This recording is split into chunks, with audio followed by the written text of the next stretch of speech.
but every other triplet nested in the Okay, we're live now. You were gonna count us in 7. I'm thinking Yeah. the ocean. Boom, daga-down, boom, bop, bop. Hello, everybody. Welcome to Drummers Education Connection. I didn't even get to the 7 part of the ocean. I'm Bart Robley, and I'm here with my friends Jeremy Steinkohler, Chip Ritter, Rick Stojak, and today we have very special guests. My good friend, my dear friend, Isaac Sanchez, who is probably one of the, oh man, Isaac, I was saying before we went on, he's probably one of the most positive people I've ever met in my life. He's an amazing drummer. He's a life coach. He's an educator, a great session player. He just played on my record. Oh my God, Isaac is the best of the best. It's great to have you on, Isaac. Thank you so much for being here. I appreciate it, man. I really, really do. I truly am humbled, man, to be in the room with you guys. So I appreciate it so much. This is great, man. This is great. So Isaac, one of the things that that I really enjoy so much about Isaac's drumming, where I very first saw him play, was at Eastside Christian Church over in Anaheim. Mm-hmm. Isaac is a worship leader, and he plays on these worship bands all over the place. If you've listened to my old podcast, it's still up on YouTube, called The Bart Factor. Isaac was a guest on that. And he talks a lot about growing up in the church and everything like that. But so here for deck today, Isaac, how did you get started, and how did you get started in the church with playing with worship music and everything like that? How did that all come to be with you? Yeah, well, I grew up a PK, pastor's kid, and so in a small little church in San Jacinto, California. My dad was pastoring a little church there, and my older brother Larry, he's 5 years older than me, was drumming. Great drummer, and so he was playing drums there. But then, through different movement of folks, they ended up putting him up front to lead worship. So I have a duplicate of me running around this planet. My twin brother Trinidad, who's a great bass player. He's out in Nashville. He's a bass player, producer. He's got a studio out there. So as like 10, 11-year-olds, you know, they put us on the drums, and God bless those people, man. We were there, I'm sure, making too much noise, rushing and dragging in that small little church, but that's where we worked our chops, and that's how it got started. And I remember, so that would have been somewhere around kind of middle school. And I remember taking a band in middle school, and one of my worst memories of that, it was a great band teacher just helping us kids, you know, go from noise to music. But I remember trying to be helpful. I took one of the Zildjian cymbals home because I wanted to clean it up and, you know, put it in the tub and, you know, started cleaning it. I got the short, put some Ajax on it, man. Ajax cleans everything. And once I risked it and there was scratches there, it was like, oh, shoot, man. So it was just, you know, that was just one of the many learning lessons. But it started from there. And I remember that after starting there and starting to play, my brother Trini moved to the bass. So now I had the drums to myself. And which was really cool, as we all well know, is that, you know, that foundation of bass and drums from 10, 11 years old up until now we were playing together through high school band, through church, you know. And, you know, one of the things about church that I didn't realize, it was a Pentecostal church. So it was, you know, we were burning a fire every time there was church, and the musically, gospel music, a lot of different styles. And, you know, that didn't dawn on me. That didn't hit me, the value of that, until we got to high school there at Fullerton High School. Once we moved out into the area in 83, 84, that both Trini and I, my brother, auditioned for the jazz band. And he got in because they didn't have a bass player. And I got beat out by a senior. It was clear that I was a stronger player than him, much stronger. But the key factor is I couldn't read.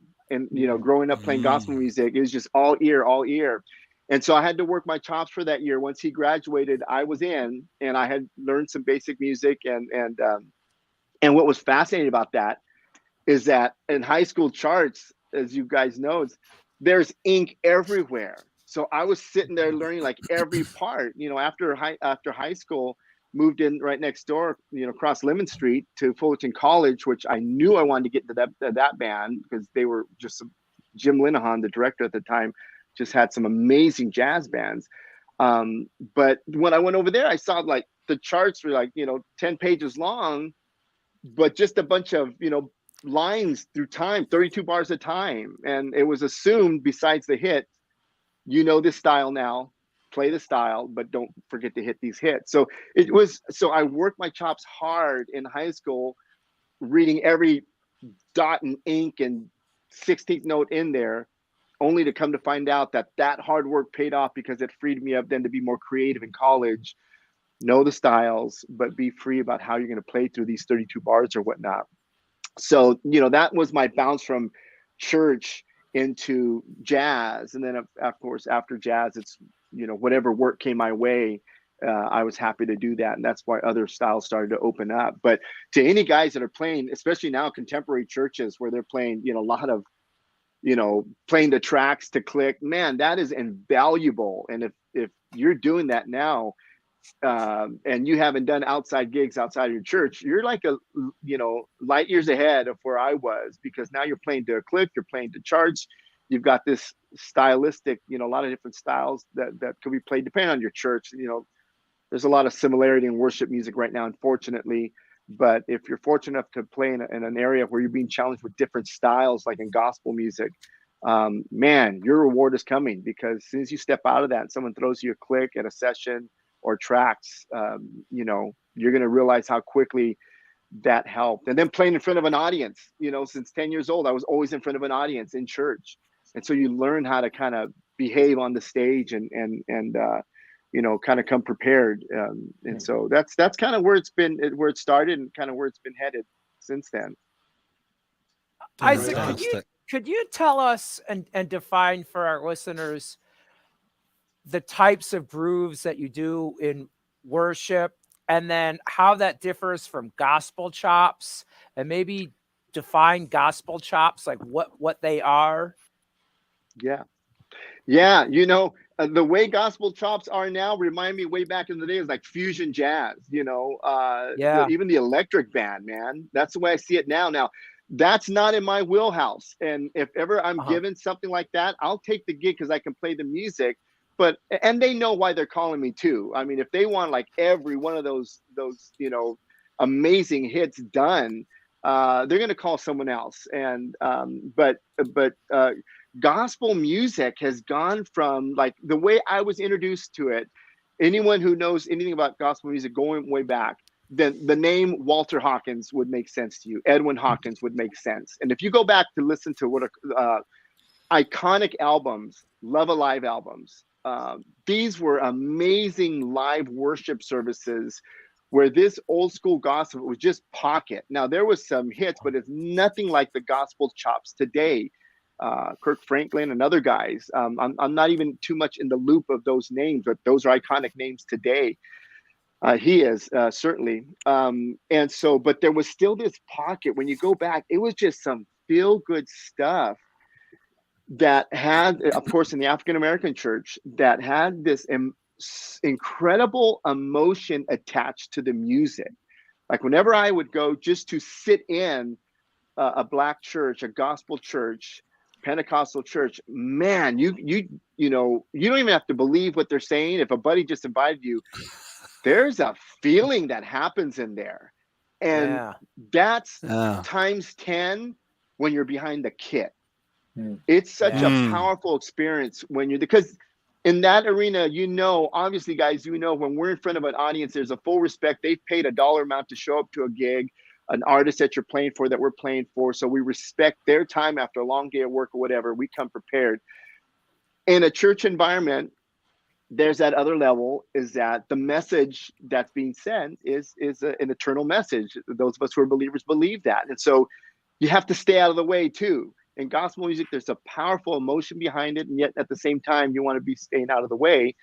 Gospel chops now, that's really highlighted. Like you can go to a church service where that band, a modern day gospel chops band, the drummer back there just doing everything, could be so mesmerizing, and yet that power is there to just draw you into what message they're bringing. It's a very powerful experience. And so you can go to that, to a pretty much standard worship song right now, the 4 on the floor, where you're going to come on making noise, have a little bit of, drop down to a verse, go into a breakdown chorus, and do a lot of tom stuff and bring, eighth note hits back up to a power hitting, bridge or chorus. And there's pretty much a template right now. Now the message is the message, and that's great. But when you do worship music today, it's about staying on the pocket. There's a lot of four on the floor. There's a lot of tom stuff. There's a lot of eighth note builds. That's just kind of a template right now. But for respect of the music, doesn't matter if I like where that's at right now. That's what's being asked for. And the same thing applies when people show up to a worship service. They're coming into that venue because they may be busted up emotionally. They may be in a very bad place in life. And so the respect is not for someone that paid a ticket to get in, but the respect is, I got to make sure I bring my A game and fit right in the groove here, because I don't want to be a distraction to someone in here that just needs to know that I'm here to kind of find out, what am I going to learn here? What am I going to hear from the man speaking, from the lyrics of the song that are on the screen up there? And if I'm that person, but I'm too busy, like, what's that noise over there? Or, distracting drummer or guitar player that's not tuned or whatever, in that setting, it's a different way of disrupting something very powerful that's happening. And so the music is much more simple, but there are some tunes in worship, Rick, very important, that just like in secular music, there are some songs that are iconic in terms of their groove. So you do have to learn that feel, that groove. You just can't, I did that one time. It took me one time to show up to an A-level worship service. And that was with a wonderful friend of mine, Hans Ives, who's the worship leader out here at Harvest Christian Fellowship in Riverside. And he would write out the charts and everything. And I remember one time I saw the list and just like allowed myself to be too busy to like really sit down and work through the music. But I saw the list of the songs, like, okay, I know those songs. I've played them before. Showed up, looked at the charts and started playing through stuff. And at rehearsal, he's a kind gentleman, but he has a standard. And stopping and turn around and is like, that's not where the kick part's at, Isaac. If you look at the music, it's this and that. And he was right. And I just said, I will never drive from Orange County on the 91 freeway to Riverside having not nailed down that music, because Hans knows exactly what he wrote and he's expected that. And after that, after run through, it was like, great, now we're here to worship. We're here to just stay out of the way and hit the music right and allow for an opportunity for the people to come in and be present. So there are some iconic parts, and it's important to be prepared for that, and not just say, hey, it's church, doesn't matter. No, it matters a ton, and especially like levels of East Side, as Bart mentioned, where there was this, when I was playing there's this 40-foot screen behind you. It's being live streamed. I remember at Harvest, when I was there for a while, they were one of the services, second, third service, there were 3 services. One of them was live on the air on K-Wave 107.9. And so at some point, they just let you know, okay, we're going to be live at this point. And in your ears, maybe a minute before, you hear the radio station and you hear a producer, okay, band, we're getting ready. And then the 3, 2, 1, and you're live, So you absolutely have to be prepared for that, because the standard is the same. It's just who your audience is different. But the prep for all of it and the styles, coming prepared with the styles. There's going to be some Latin stuff in some, not so much these contemporary churches, but in some more gospel, style churches, you'll get a reggae thing, you'll get a gospel thing, certainly. So knowing those styles is hugely beneficial. That's awesome. Sounds very similar to, just being prepared for the gig in general. I mean, a lot of the things you're talking about specific to worship drumming sound like the kinds of things we hear when we talk about being prepared for the gig, I like what you talked about, staying out of the way and letting the energy of the song come through. We talk about that all the time. And I want to go back to one thing you said earlier, which is when you were younger, you were, what was it, making a lot of noise and rushing and dragging. I was like, oh, that sounds like us today.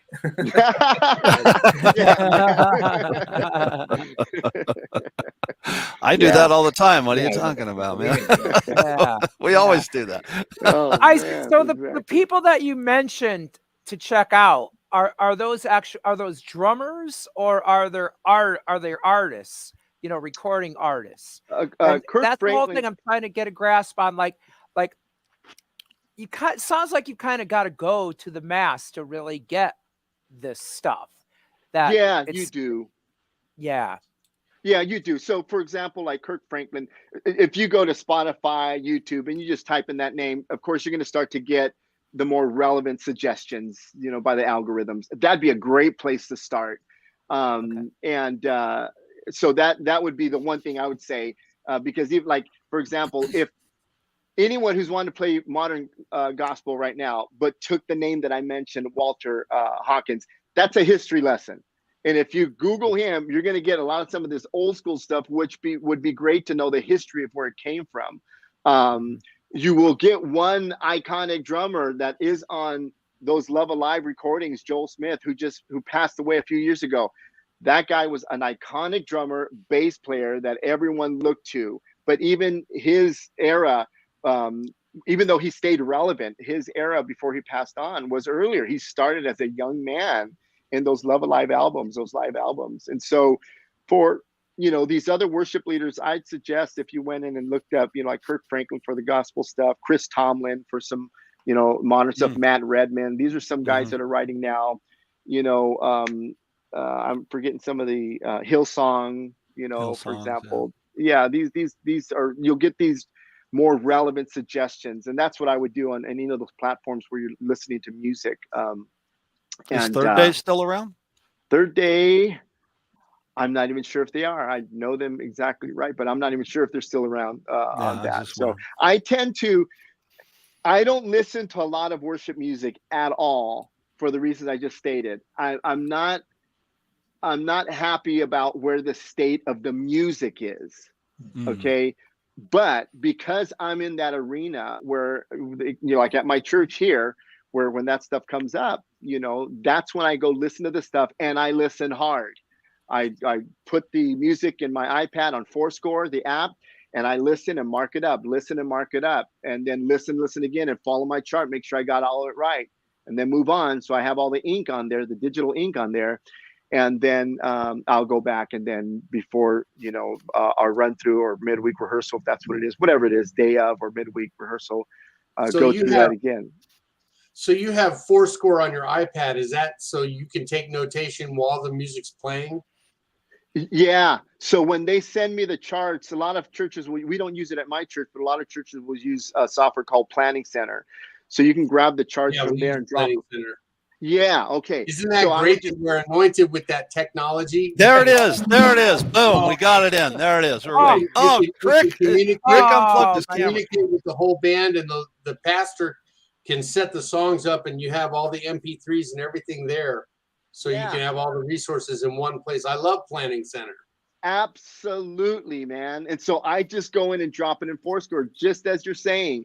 And right there from Fourscore, play the audio there and loop it if I need to.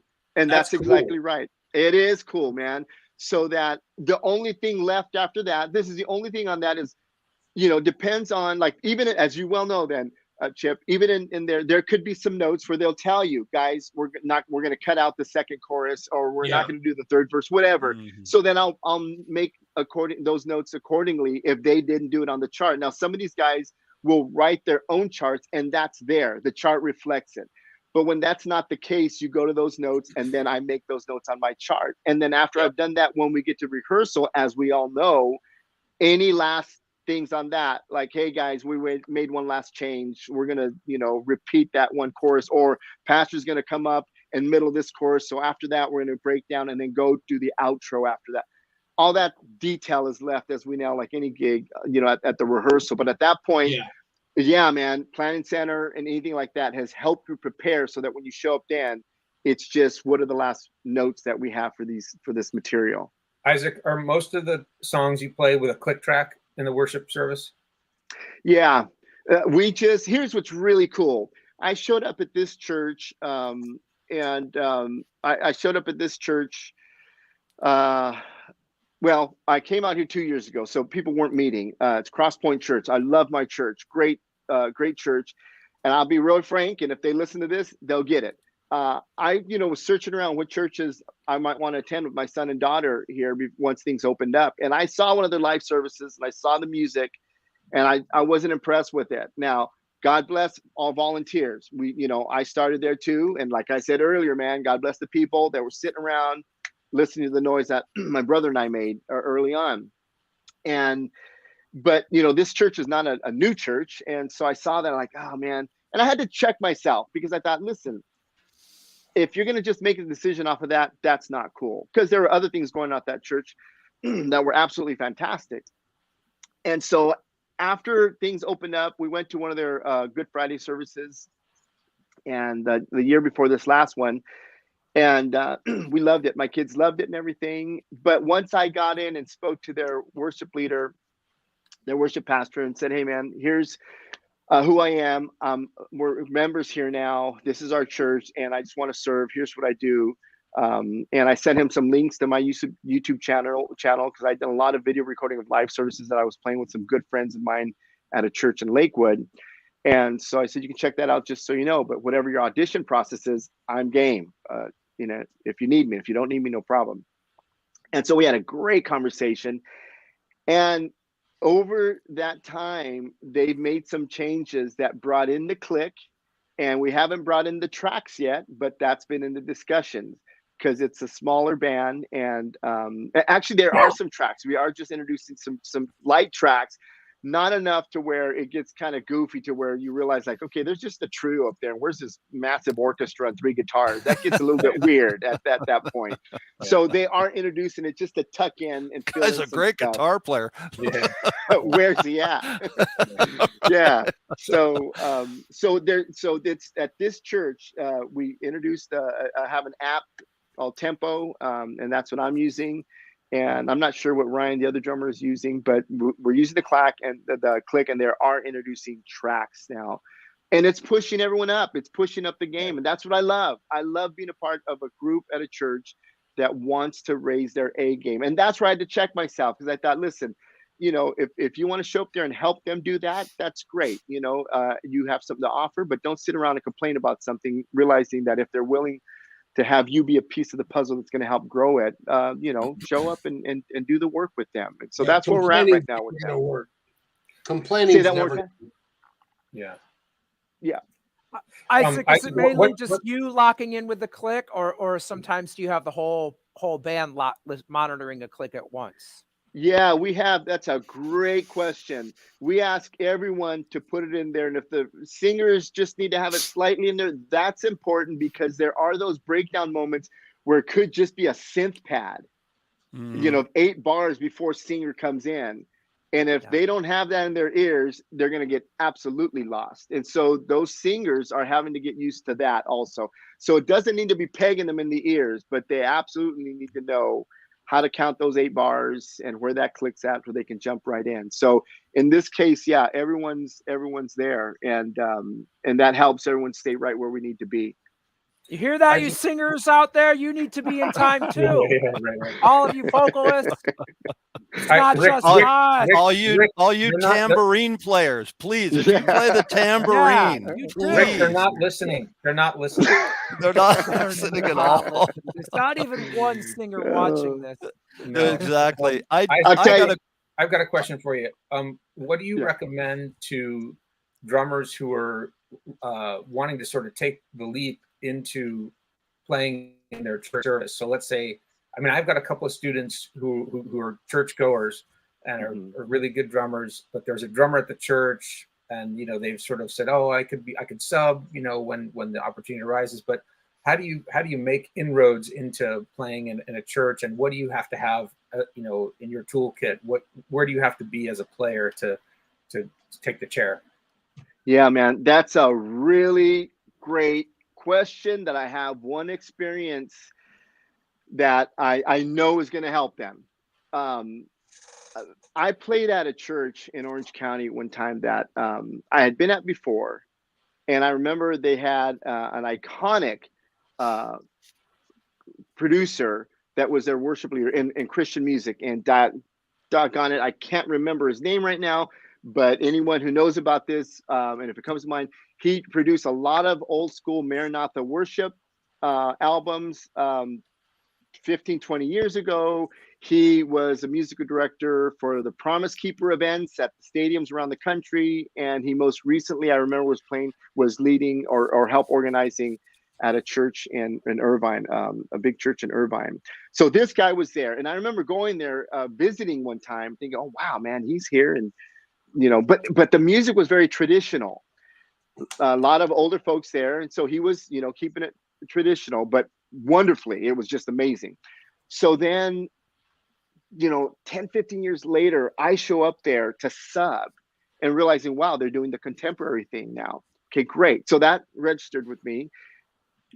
Guys, maybe about 5 years later, a friend of mine at another church let me know that he was lead worshiping at that church now. So I thought, oh, cool. If you ever need a sub, let me know. He says, I need you. So I went over there, sat in, was hired for that weekend. Everything went well. Great. Few years later, I'm looking for a church. So I land there, did the same thing. Now I'm a seasoned player at that point. I had been when I first subbed there those few years before. And I showed up and I let them know I'm here, same thing at every church I've been at. I'm a member here now. Here's what I do. Send them links so they know, but always tell them if you need to audition me, I'm happy to do that for you. But I'm happy to help, and not for an honorarium. I'm a member. I'm a volunteer here for you. So they put me in a few times, but there was a group of guys there that I noticed they kept them in. And only when that drummer couldn't make it would they ask me to play. And that was very rare. And so I found myself playing at other churches because I thought, okay, if they're not going to use me here, I'll play at other churches, which what I do. I had the experience of leading worship at a smaller church. And the one thing that really wasn't resonating with me, Jeremy, that I had a huge problem with was I remembered like when I was leading worship at this small church with not a lot of volunteers, one kid who thought he was Dave Weckl, he was good, but I had to bring him down and said, man, if you will play pocket for me, I would love you. And he was wise enough to learn to do that. So there were a few spikes here and there of a crazy feel, but he was learning well. But I tried to teach that band of medium to higher medium players. If we all stay on the pocket, we could fool everyone out there. The moment any of us tries to do something we can't do and we crash and burn up there, you give it away for all of us. Okay. So that I learned that lesson. Great. Take the volunteers, but everyone stay in your lane and practice outside, as we all know, and then come in here, just stay like whatever you heard on the album, mimic it the best you can, like church top 40-ish, mimic it. And so, but then I always knew there were a few times where I had to hire in some folks, but I always knew the moment I didn't have to pay guys to come in, it meant that I had qualified players in the church that wanted to volunteer. So that experience went with me. So now when I'm at this one church where I'm there, but they're not calling on me, and I'm saying this church is paying a good amount of money on that band, but I'm here in the audience and they can ask him to stay home and go take something else because we have someone in-house now. And after a while, when I realized they weren't calling, my mind says, you know what? I want to play at the church that I'm at, and I'm not comfortable how the money is being used here, because now I'm realizing they're more interested in kind of keeping a good old boys kind of thing instead of saying, man, we're finding the folks that are in-house. The Bible talks about equipping the saints with different gifts.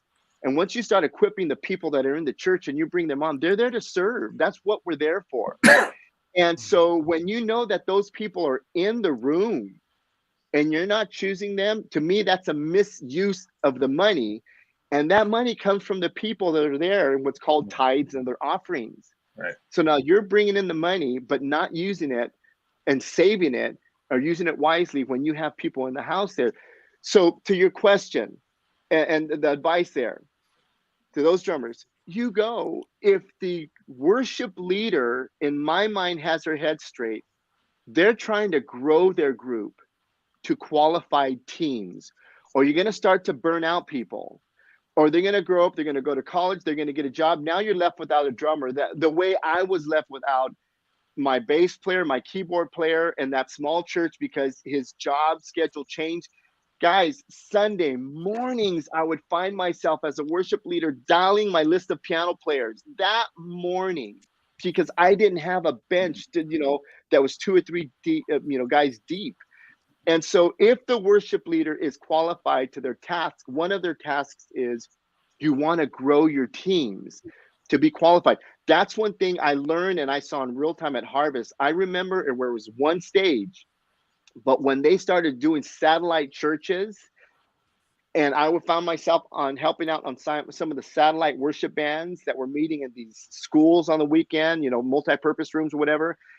Not everyone in that band was an advanced player, but what I said earlier, Hans had made sure that the weakest link on that band that is not on main stage but on the satellite was not going to disrupt the worship service because they will come prepared, even if they're upper level, medium player, not quite advanced yet, but they know enough to learn the music and stay in the pocket.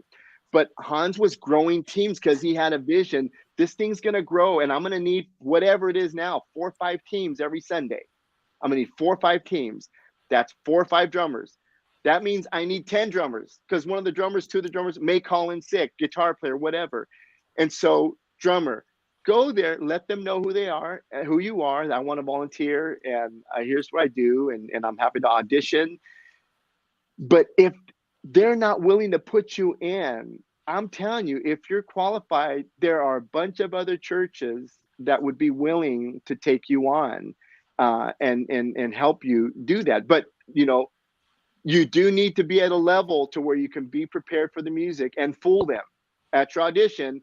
Fool them by staying right in the pocket, man, playing to the click and coming prepared and asking the right questions, on the music. Like, hey, guys, I noticed it on the live version you gave me. There was a double chorus here, but the studio version had this. Which one are we doing? Those kinds of questions that make it clear this cat's listening. And people are impressed by that because when the drummer is going to drive that bus and everyone feels comfortable we all know this, when we're nailing it, man, that's the other thing I learned when I was a worship leader.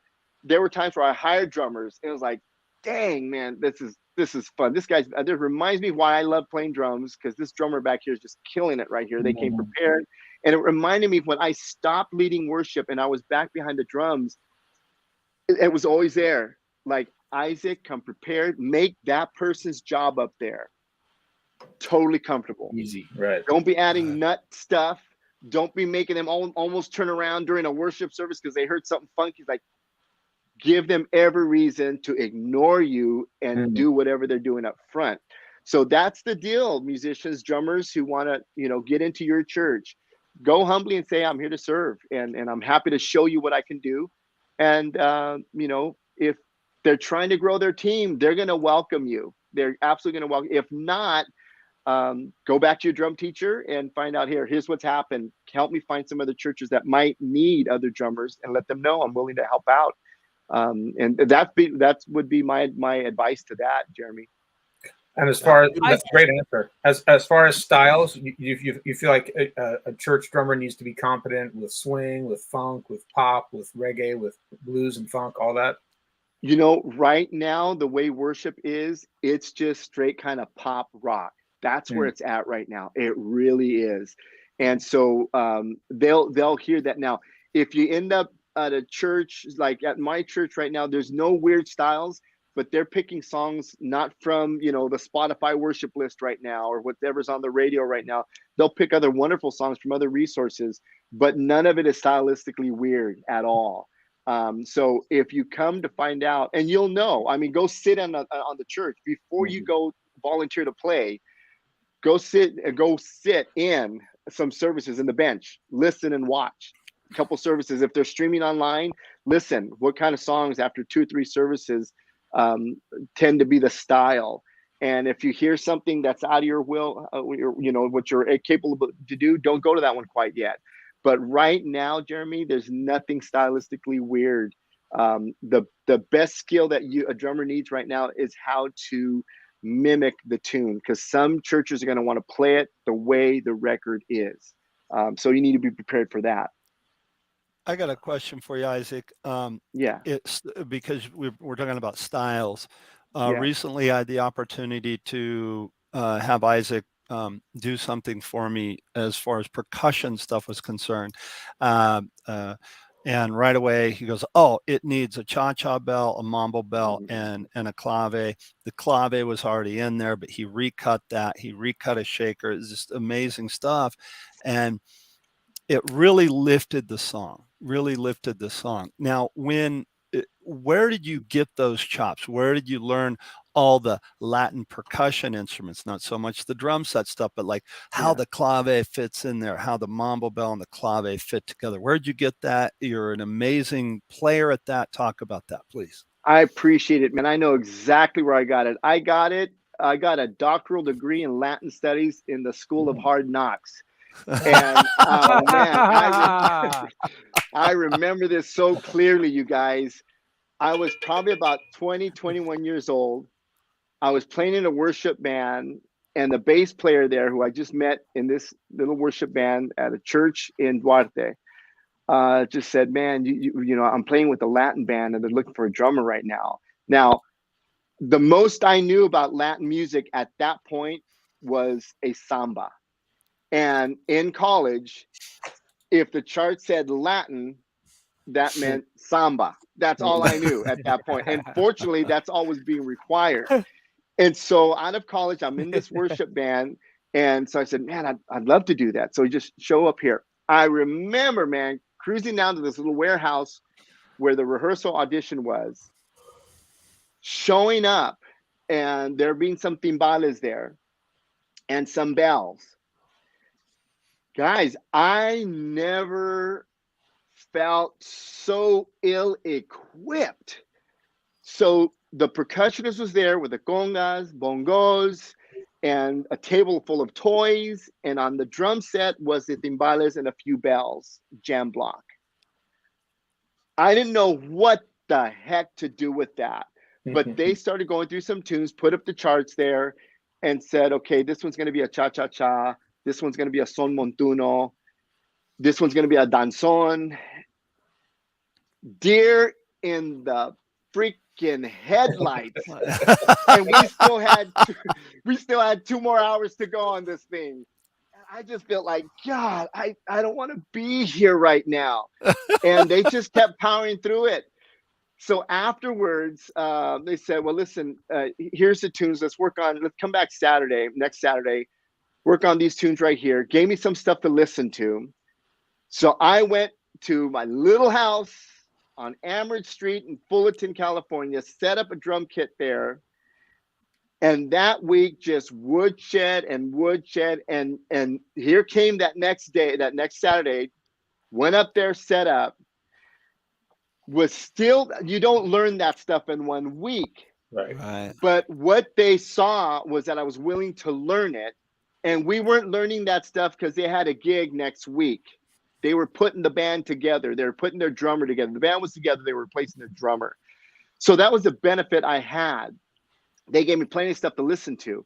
Now, the guy leading the band and writing the music is a good friend of mine and a brilliant musician, Marcus Jarrakos, and out of UCLA. And this guy, everything that a piano player would play in salsa music, he played on his guitar. He's classically trained, but on the Latin stuff, the guy is an amazing talent.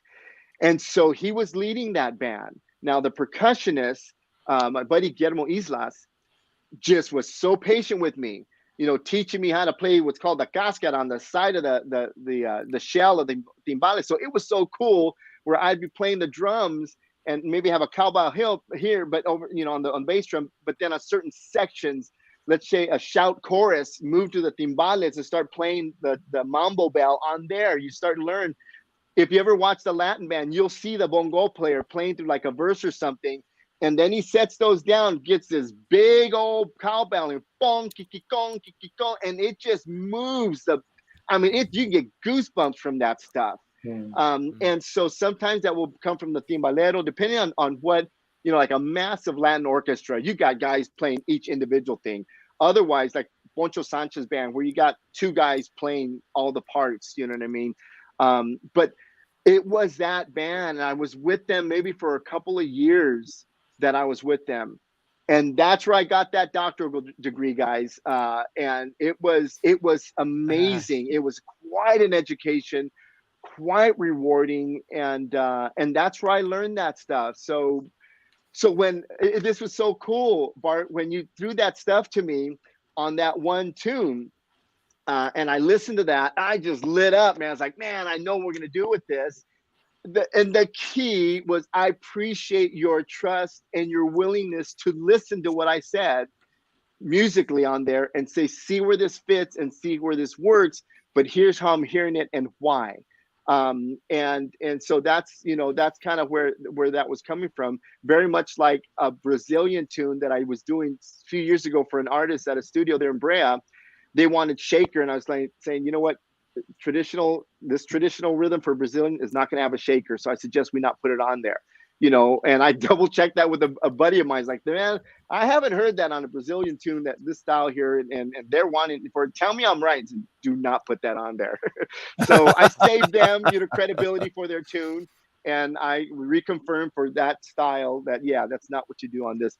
But it came in that fire by trial, and then few years with that band, to where this many years later, you asked me to put a few things. It was three tracks on there: the two bells and the shaker, and I believe what was it? And the two bells and the clave, and that's where it came from. And we had the discussion as, where does the clave land?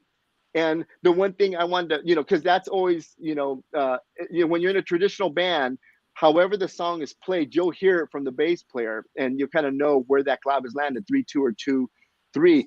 But I meant to tell you this too. I remember reading Alex Acuna in a Modern Drummer article. This came up where he's on the cover. It's many years ago, and I read it because he's one of my iconic influences for me. He said, in discussing that, don't let it get in the way. Play the music. The moment you start getting into like, that clave is not right. Now, if you end up with the purist in the band, okay, change your clave.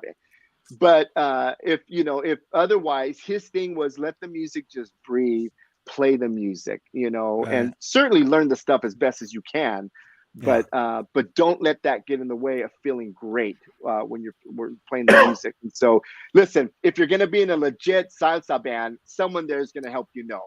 You know what I mean? If I got the clave wrong, they're going to fix it. No problem. But I wouldn't, let that get in the way of just tracking something great. So, but that's where that stuff came in handy, and so that was cool to do that for you, Bart. I'm looking for. It lifted the song, and I was so appreciative of it. And then this is the part Rick's going to send you a video after the podcast on your phone. You're going to be bummed because yesterday I texted you. I'm like, hey, dude, come with me up to Savian, and we're going to, there's an artist hang, and come hang out, and come with me, ride with me up there. Well, who was there, Rick? Alex Acuna. And dude, he played with John Mader in this little drum room. There's like, it's a real small, there's a little drum room back there, and we're all hanging out and talking and stuff. And all of a sudden you hear this amazing drumming coming from the next room. And we're like, I stuck my head in there, and it's John Mader and Alex Acuna just going to town, man. I was like, oh my God, it was so cool. Dude, so anyway. I got that text and I almost cried because my daughter's still going to school. Today's her last day. So I was driving her out, and I was going to have to pick her up. And I saw when you said it's an all day thing, which to me would have been, heck yeah, I'm packing my lunch. But I knew I was gonna have to be back. I was like, I replied to you, man. And I said, man, you should. No, I know you did. I know you did, because I asked Leah, like, you want to go, and she couldn't go, so we had the dogs, and I knew it was going to be an all day thing. Yeah, I just knew it. And so when I texted you, I was like, come on, bro. And then you're like, oh, I can't. And then when he was there yesterday, I was like, oh man. So anyway, I had to tell you. So way to screw up my day. Yeah. But one more thing to add to that detail, like you said, of how these little toys, these little things can move a song up. We've known that, one of the go-to things is like, put that tambourine on the chorus, right? If you want to move it up a little bit. About a year ago, I did this one tune at a studio in Brea where it was like a little kind of bossa thing. And so they just wanted a few things just to lighten it up. And I said, okay, great. I was playing drums on it. And I just told them after they were done, okay, great. I said, you know what, give me one more moment because I was tracking with, there's this trio of guys that we've been tracking at Studio 770 as a house band out in Brea. My friend Shanti Haas owns the studio. And we've been a house band for her open mics for about 7 to 9 years. And it's been an amazing thing. So this band is tracking. Ron Kobayashi, which is an Orange County legend on piano. He's got the Orange County, he's got the Ron Kobayashi trio, and Steve Dixon is playing drums on there. Great drummer. So we're tracking this thing, and right when they think they're done, I got my little bag of toys. I said, could you just hit me Ron's solo? I want to play something over Ron's solo. So I brought out my triangle. And here's what happened. When I heard Ron's solo, I heard Joe Sample. Now, it turns out Joe Sample is one of Ron's influences. And Joe Sample has this album called Spellbound that Omar Hakim is playing on. Now, I don't remember who the percussion is, but there's a tune on there where Joe Sample goes to this piano solo, and there's this triangle there. Guys, I listened to this decades ago, and it always stuck with me how the triangle just like right, you'd hear it back there in the corner if you got your cans on. But it always stuck with me. So here on that session, I hear Ron, once when we were tracking it live, he lights into this solo. And right when we were tracking, I just kind of look at my bag and said, dude, you better have that triangle in there. And it was there. And I knew that triangle was going right on top of this thing. So it's all done. And I can see the control booth from where I'm at. And the lady who wrote the song, who had a stand-in singer because she was going to have just a wonderful talent, Andrea Miller, a wonderful young singer out in Orange County. She was going to put the final vocal on that. And it turns out this ended up, as we well know, play your best because you never know where it's going to end up. Ended up on the 88.1, the KJazz station out here out of Cal State Long Beach. Oh, yeah. This I song love got KJazz. aired. Yeah. So here I am, the studio, pull out the triangle. As soon as I started playing it, when the solo came on, I saw it was a bit distracting. The control booth just lit up as if I was playing some amazing drum solo. Like they just lit up, and I just had to stay concentrated like for the rest of it because you don't want to be overdubbing a triangle. No rookie moments like that. Like, can I punch in? Like, it's just one of those things to where that little bag of toys that we carry around, just like, man, what is that influence that we heard at some other point is going to say, you know what, that shaker right here, or that mambo bell right here, or that triangle right here. That's what I'm hearing. And then they're going to say yes or no. And in this case, this was a yes from them. For Bart, I appreciate it was a yes from you. And after we listened to the last version you sent to me when we put that percussion, dude, the tune is cool, but I appreciate you letting me put that stuff on there. And you tucked it away in there exactly where it needs to be. And it was a lot of fun, man. That's well, and this shows about you. It's not a plug for me or my stuff, but I'll say this about it. It was the same type of thing you're talking about. If you listen to the music, I think, and you let the music tell you what to play, right? Yeah. If you let the music talk to you, yeah, it will, if you're experienced enough and you've been doing this long enough, it's going to tell you what to play. You're not going to have to guess at it. And our friend Justin Juke Nellis, I sent him the song. I was like, hey man, I need a solo on this. It was real bare tracks at the time. So he cuts a solo for it. And the second I heard it, I was like, oh my God, it sounds like Carlos Santana. It just sounded like Carlos. So then I got to put timbales and conga. I just put all the stuff on there. Yeah. It was cool, but I knew who I had to go to. And it was after you and I had coffee. And then I drove away going, why didn't I? And so that's why I texted you right away. And hey, can you record something for me? And it lifted the song so much. And I did. Awesome, I took my cowbell track that I put on there and my clave, and I like crumple it up, throw it in the trash. It was outstanding. It was so good. It was so good. That's awesome. Yeah, it was great. Cool. That was fantastic. Hey, Isaac.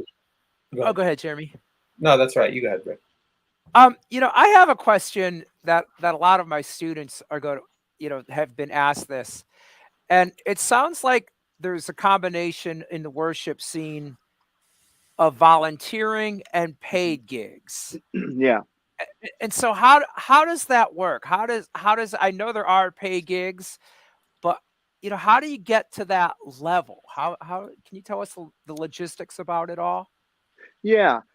So I always have had, even to this day, if I'm going to be attending at a church, this is part of growing up. Uh, I'm there not to be a bench warmer. I'm there to serve. And there's a parable in the Bible, well known as the parable of talents, where you have this guy that's going to go out of town, a rich man, and he gives like these four different guys a certain amount of talents to develop, monetary stuff. And each guy does something with them except for one. One guy just goes and buries it. And when the guy, they call him the master, when the master comes back and wants to find out, okay, what you do with the money, each guy who had the money just kind of either doubled it or whatever. The details are important. They did something with what they were given. And this last guy who just buried it, that sent this guy fuming. And he says, you could have at least put it in the bank so that it got something in a return. And so the lesson is that the master takes what that guy had and gives it to the guy that made the most, because he can be trusted. Now, the story never tells us why this guy made the most, the second most, third most, and then nothing. The guy that did nothing was out of fear. It's very clearly, it says it was out of fear. But the other guys, I'm sure they were afraid too to lose the guy's money, but they did something with it. And then it says that whoever, did something, you're going to be given more because you can be trusted with what you were given. So I go into any church where I'm attending as a servant to say, I'm here to serve. I've been given this skill and I'm here to serve. Now, I've been in churches like Harvest. They were in no need for drummers. There's a guy, doggone it, who's still there, Steve Ochoa. Amazing drummer. David Owens is an amazing drummer. Dave Owens plays with that band. And there's other guys that they'll bring in. These are top-notch players. And then I show up. But again, knowing Hans is saying, I'm trying to grow this team, I'll do that. So I wasn't a member there. I was there to help. So when I'm at a church that's my church, I'm there to serve. It could be handing out communion. It could be handing out bullets. It can be moving traffic on the parking lot. But it seems obvious to me, whatever area you are skilled at that the church needs, get plugged in there. So for me, the principal one is music. So that's my go-to. If they were ever told, we don't need a drummer, we got 10 already, great. If they all get sick, let me know. Or I'm an educator. Then I'll go to the youth and say, hey, I'm a teacher, a high school teacher. Can you use some help here? That's where that comes from. But I'll volunteer because I want to help, fill in the pieces that the church needs so that they don't have to pay for it. The moment that I want to go play elsewhere, where I just use my church as a base for where I'm going to go for Bible study and be served in terms of teaching or whatnot, but I'm going to go use my gig, my skills on a gig somewhere. That church needs that help, and so they're hiring for it. Just like if they have a guest speaker, they're going to pay that guest speaker. Just like they have staff, they have people from the pastor on down that are doing work there to make that place run. They're getting paid. They have benefits and everything. The Bible is very clear that a person, I think it was the Apostle Paul, guy who wrote most of the New Testament. It's sad. He was a tent maker, but there's a verse in there that says that the worker is worth his due. I'm paraphrasing. If they're going to bring a service, you ought to pay them. Worthy of his hire. Absolutely. Thank you, Chip. Absolutely. So I don't go in, with my hat like, would you be willing to pay for me if I go to another church? Because as we well know, this is a principle I was just sharing with someone the other day. We all know this. If I go on a gig and they want to kind of pay me less than what I expect, I quickly correct that and say, this is what I'm willing to do at a church or otherwise. Because what I'm going to bring to you for that hour and a half of worship or on the gig or whatever, I'm bringing in that moment of time, I'm bringing you 40 years of work. that's going to allow me to be prepared for you. So you're not paying for an hour and a half. I'm bringing 40 years of experience to make sure that you don't have to worry about the drummer at the service. And so the moment they're not willing to pay for that, that's a mindset. And there's someone else that may be willing to do that for $25 or for whatever. So go ahead and give it to, or if I'm willing to volunteer for that, like, hey man, I'm happy to serve. You guys are doing a missionary service or you're doing a fundraiser for your missionary. You know what? I'll volunteer for that. I'm happy, but I choose to do that, you know. But no one should be ashamed about asking, you know, going to a church outside of your own, and saying, here's, you know, if you were looking for a drummer, I understand. I play drums, I read music, I can play the click, I can play the tracks, whatever the demand is, and I'll come prepared. And again, if you need audition, here's my YouTube channel, or here's some video of me playing, or I'll audition for you here, you know. But don't go in with your tail between your legs when you know you've had the goods for them. You're worth your work, man, and show up that way, because that matters too. Your attitude, you know, no one wants to see a timid drummer. You feel it, you look it. That's not what we want. Yeah. And you know, when you take less than what you're worth, you're doing yourself a disservice, you're doing them a disservice, and you're doing your fellow drummers a disservice. You know, 100%. This is something I think we should consider having a whole deck roundtable discussion about getting paid what you're worth, because you've all had so many different experiences with this. Getting lowballed on gigs, and you know. Wait a minute, you guys get paid? How do you get people give you money for it? Listening too hard there. I'm doing this all wrong, man. Chip and I are getting hosed. You guys know about the drummer who goes to the gig, you know, walks through the door with his kit, gets hit on the back of the head, knocked unconscious, wakes up, he's floating down the river, he's holding on to his bass drum, and he sees the bass player holding on to his bass floating down the river a few yards away, and he says, "Hey, did we get paid on this gig?" You know, another version of that I do just for fun sometimes is, you know, after a gig, pretty casual gig or whatever, when, you know, they're cutting the checks, I'll get in with the other guys as we're packing, and I'll open my check and say, dang, $600. You get all these heads look at you like, you got paid what? You know, everyone's you know, knowing it's like $100 gig, but you got $600. Little moment of panic there. So yeah, man, we got to get paid for what we do, guys. 100%, man. Yeah.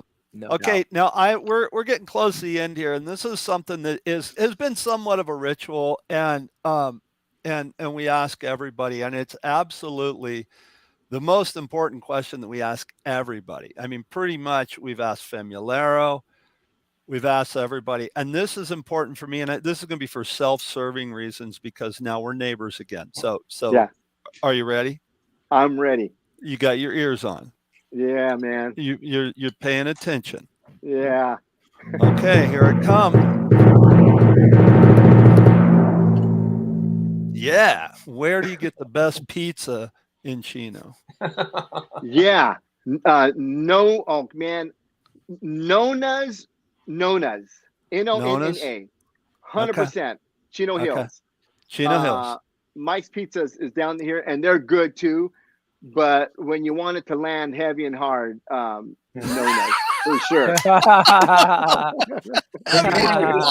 of the way and let the pizza have its emotional impact. That's right, man. Heavy and hard. I love it. Man. Hey, awesome. Before we wrap, guys, I would appreciate. I made a sticky note here of a couple of things that I would really love to mention, because I know you've mentioned students already, and these are lessons I just learned. So I'd really appreciate, would we have 5 more minutes? Yeah, go, man, go. Let me just say that I got my sticky note here because I honor you guys. I want to honor your time, but I know you got students and other guys like me who are got another day gig or whatever. I want to say this. This is no bragging at all. I tracked on a song for a buddy of mine out in New Zealand that hit Billboard's top contemporary jazz for 1 week. Yeah. We were above Dave Cause and other guys, okay? No, now, let me just say this. I didn't sign one autograph for that. I didn't get one other gig for that. I didn't get paid any other money for that. I bring this up for this reason. Those of you guys that are hustling in a room like mine, where you can Google me, you're not going to find me. I was on Billboard on top of these other guys. It was in a room in Fullerton. Bart, you'd been there. It was recorded on a Digi-03 light pipe to a Digimax that's sitting right here, Personas. It was non-brand name microphones. There was no treatment. It was 4 walls, exactly what they tell you not to have. It was a low ceiling. But it was important. Play the track well. You never know where it's going to end up.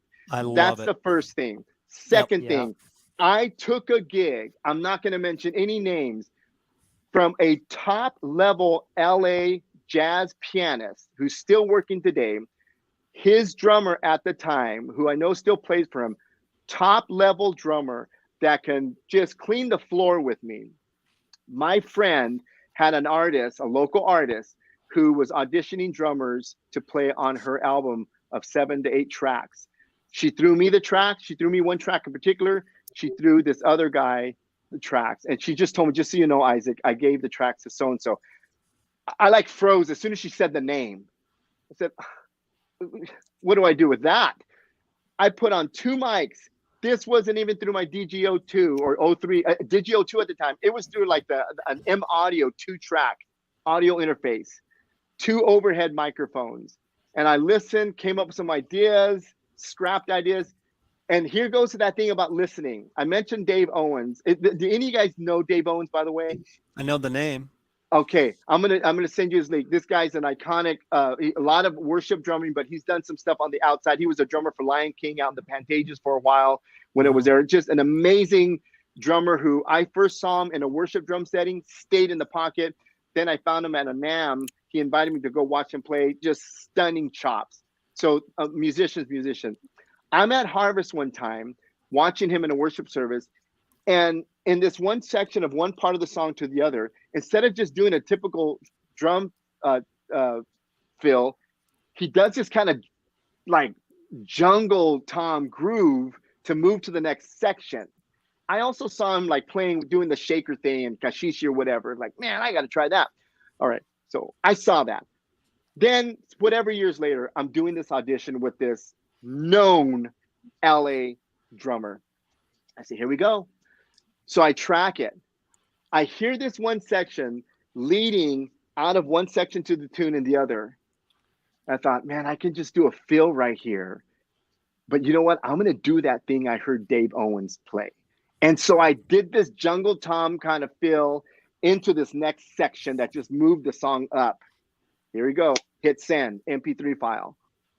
They got back to me and told me, my friend, the studio owner who's producing this gal, said, Isaac, you got the gig. And she said, it was that drum fill that you did. Wow. Like the other guy just played it through. And I was like, God, he's the better skilled drummer, but I had the different idea.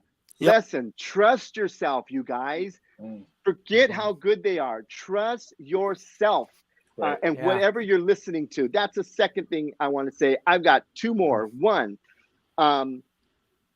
again, you're not going to find me very much on the internet for who I've played or for whatever. But I did this video series a while ago on how to prepare for a high-profile gig. It dawned on me after so much self-doubt, like, Isaac, they don't even know who you are. Then I realized, Bart, back to the East Side thing, back to Harvest. These guys are massive mega churches that are putting a live service out into the globe. You have to be prepared. In the room, there's 3,000 to 5,000 people. Then there's the internet on top of that. And there's this 90-foot or 40-foot LED, LED screen behind you, and the camera could be on you at any time. It's not a time for your nerves to shake you up. So I did this video after it dawned on me to stop pouting about who I played for, didn't play for, or haven't played for, and just said, replace the worship leader with any other known artist, and the prep has to be the same. Yes. It must be the same. Pop out the worship leader and put in whatever artist that's on the radio.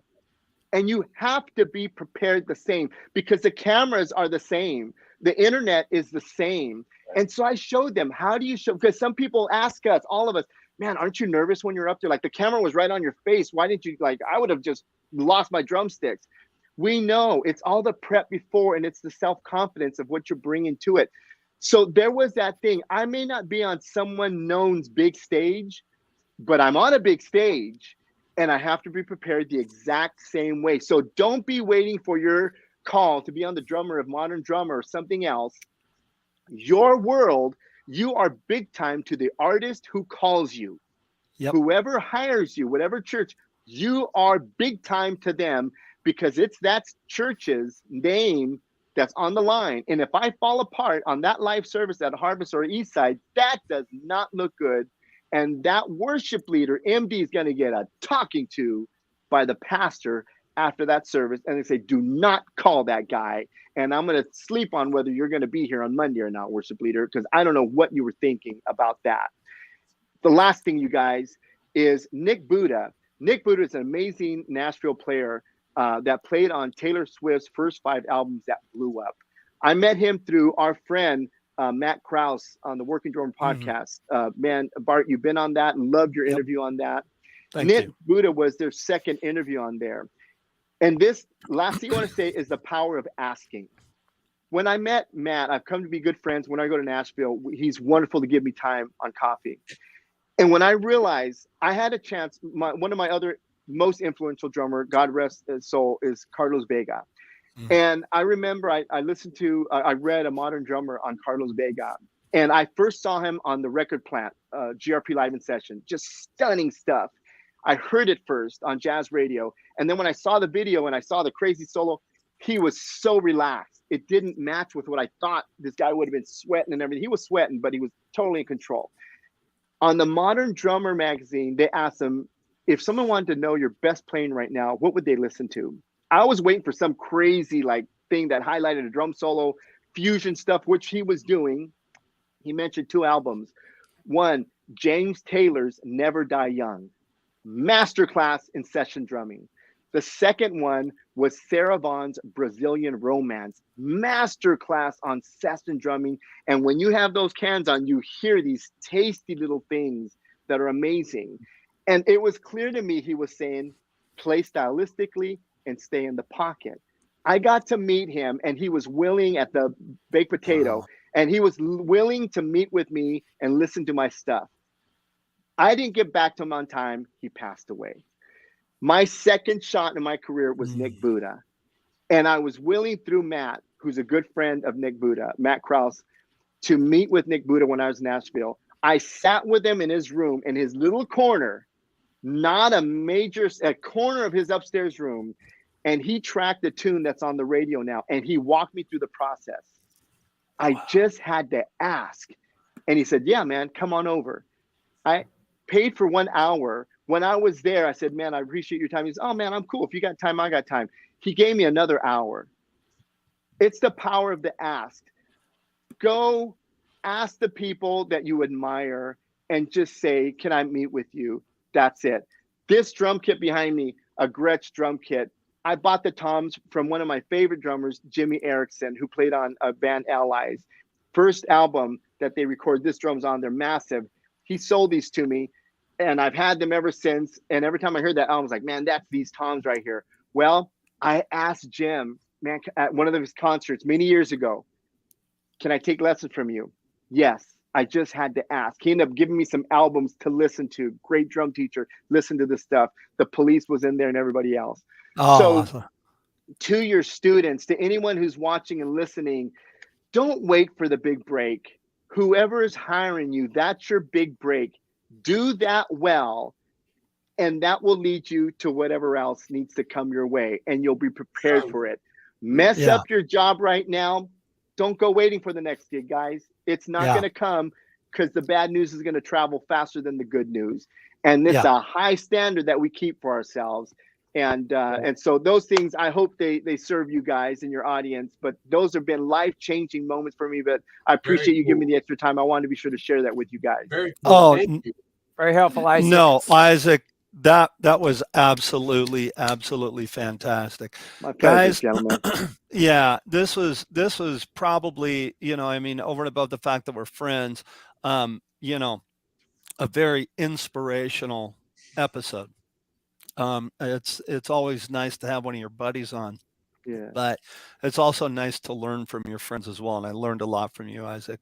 I appreciate it, guys, so much. And I know a lot of our listeners are going to get a lot from this. So anyway, as you guys can see, our friend Jeremy had to leave. He had an appointment to get to, and that's okay. So what we're going to do to sign off here is we're all just going to leave the studio. We have to leave the studio because I don't have the big red stop button.